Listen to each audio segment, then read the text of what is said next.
The real estate industry is slowing down, but this is a good year, honestly speaking, because it sharpens your tools.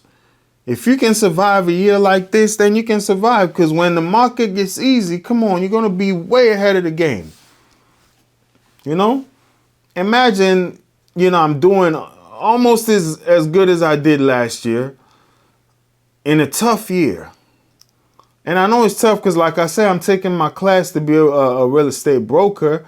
And when I called some of the schools, most of the schools are not offering classes for brokers this year. And they took, because the fees for those classes are pretty pricey. And one of the tutors told me this year has been a rough year for a lot of agents. So most agents cannot even register, because one lady told me I only had one person register for this course. So I'm not offering it this fall. And why? Because the market was slow. They didn't have enough money to register. So you can tell in different areas that, wow, the market is slowing down.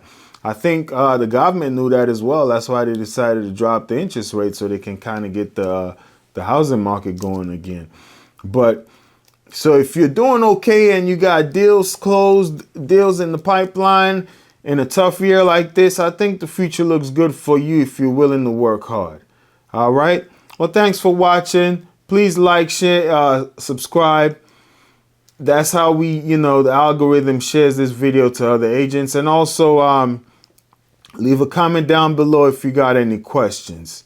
I'd love to answer them. Thank you. Your ultimate hub for real estate insights, breaking news, entrepreneurial wisdom, investing strategies, and self-development hacks.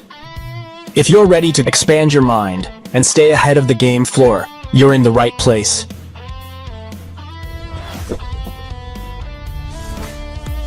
Subscribe now. Your future self will thank you.